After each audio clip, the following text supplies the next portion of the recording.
everyone, and good afternoon, Senators. We're continuing our special hearing dealing with the situation with the Rohingya and what is taking place in that part of the world. We had compelling testimony earlier last week, but today we are continuing our hearings. We have quorum.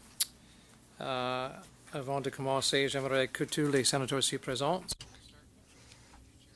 ourselves, and then we'll introduce our witnesses. Salma Ataulajan from Toronto, Ontario. Yana Martin, British Columbia. Senator Ngo from Ontario. Ratna Omipa from Ontario. Thank you, Senators, very much. We have with us on our panel, we're welcoming the representatives from the Canadian Burma ethnic nationalities. Pleasure to have you with us. Kyaw Kyaw, founding president and coordinator, and Lwan, who is the secretary. And I understand, Mr. Kyaw, you have opening comments. We have 30 minutes today, so welcome to our committee. Thank you so much, Chairman and honorable senators. Thank you for giving us an opportunity to present the facts and hard evidence of this crisis, the crisis in Arakan State in Myanmar. First, it is very crucial to know the context to understand this crisis. We need to know that Myanmar was under military governments for over 50 years. Many communities of many ethnic groups have suffered over time. Myanmar has also become a poorest country in Asia and the world. We need to know that State Councillor Aung San Suu Kyi formed her government only 18 months ago. Lots of issues inherited, lots of challenges to overcome. They are responsible for all people living in Myanmar. We need to know that the location of this crisis belongs to the poorest state of Myanmar, also border with Bangladesh, the one of the poorest country and a most populous nation on earth. The population in northern Arakan State, the location of the crisis, the over 90% Muslims majority, less than 10% others, Buddhists and Hindus. The conflicts exist for a century, dated back to British colonial time, and very complex. We also need to know that Muslims' population growth in Arakan State is over 150% between 1973 and 2014, while overall population growth is only 56% in the same period. Today's Muslims represent over 90% of populations in northern Arakan State, from 34% in 1911. We need to know that the 1982 citizenship law did not strip anyone of their citizenship. Article 6 makes it absolutely clear that anyone who was a citizen under the 1948 Act remains a citizen under the 1982 Act. We also need to know that the rights come with the responsibility to respect the rule of law of the country. The second, we also need to know that the actions of the Myanmar government for the people in Arakan State. Late August 2016, just 5 months after forming the government, State Councillor Aung San Suu Kyi formed the Rakhine Advisory Commission led by Dr. Kofi Annan. Just 1 month after the formation of the Kofi Annan Commission, terrorists staged a coordinated attacks against the security forces, including the headquarters of the border guards. A year later, 23rd August 2017, Dr. Kofi Annan released the final report. 24th August 2017, Aung San Suu Kyi issues a statement welcoming the report and promised to carry out recommendations to the fullest extent and within the shortest time frame possible. So far, she is the only one who strongly welcomed and promised to implement the recommendations of the Commission. Understanding these contexts are very important. Now, I want to explain the crisis. the Black Friday, 25th August 2017. Less than 48 hours of Dr. Kofi Annan released that final report. The terrorist group called Arakan Rohingya Salvation Army, ARSA, coordinated attacks on security forces, 30 police posts, an army base, which is the battalion's headquarters, and also non-Muslim communities. Hundreds of innocent civilian casualties. In recent days, unearthed 45 bodies of brutally killed Hindu minorities.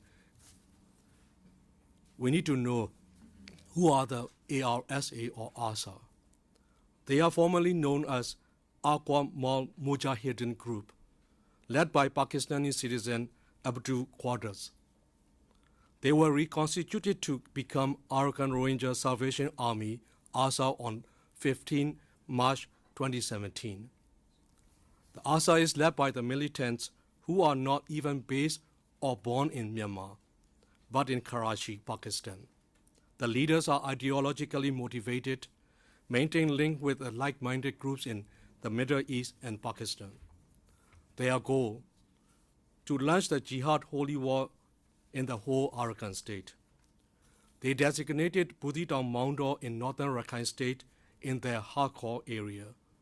They banned Muslims from working in Rakhine-owned farms and the prawn farms.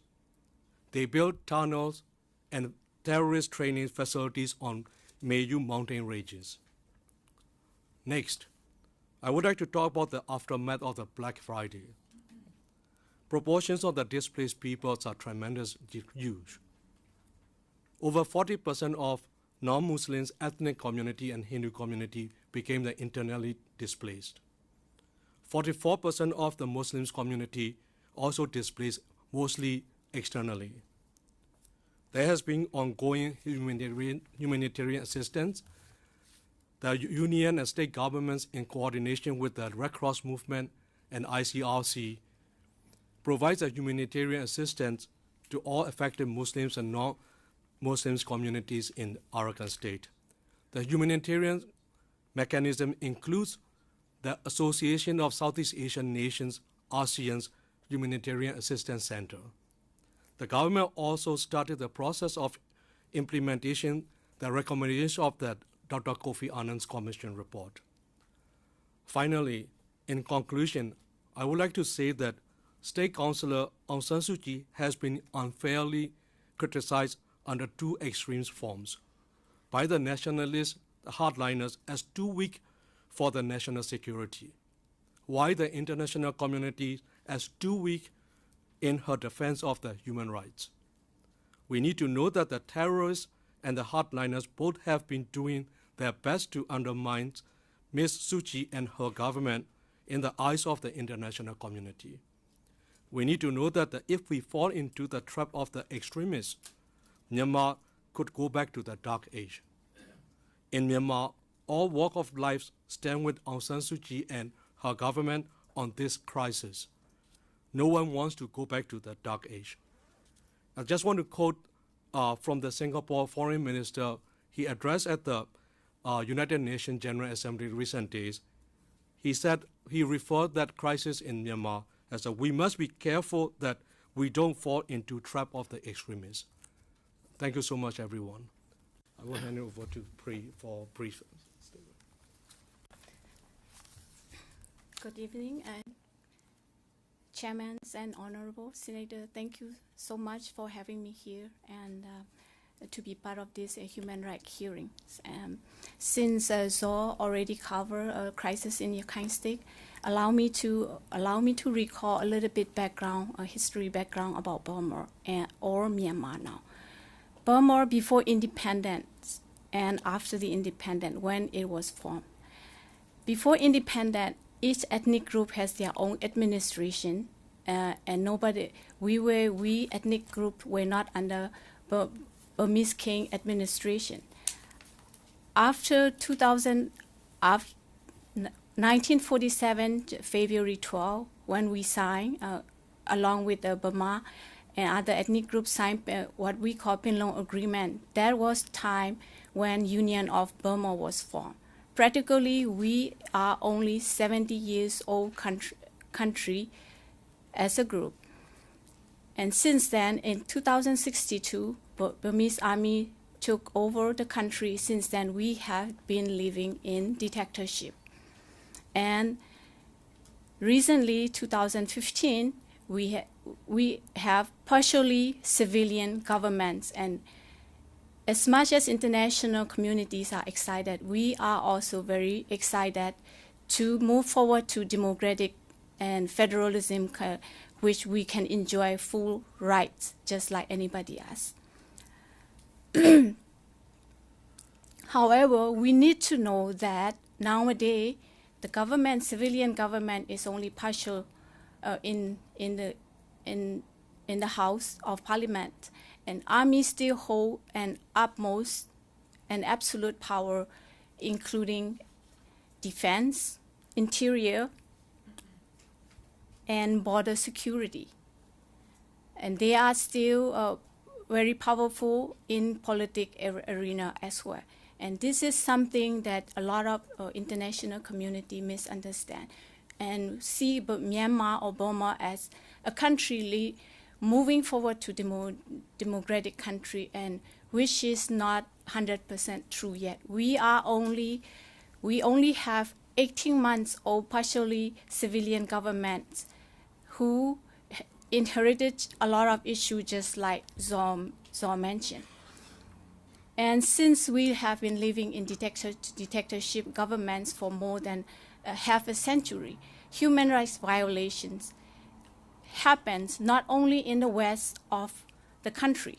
Right now we are addressing an issue, human rights issue in Rakhine State. Human rights violations still happening in the state that I came from. I belong to a tribe called Kachin. In my state, there is still civil war going on, and there's people still running away from their home, external and internal.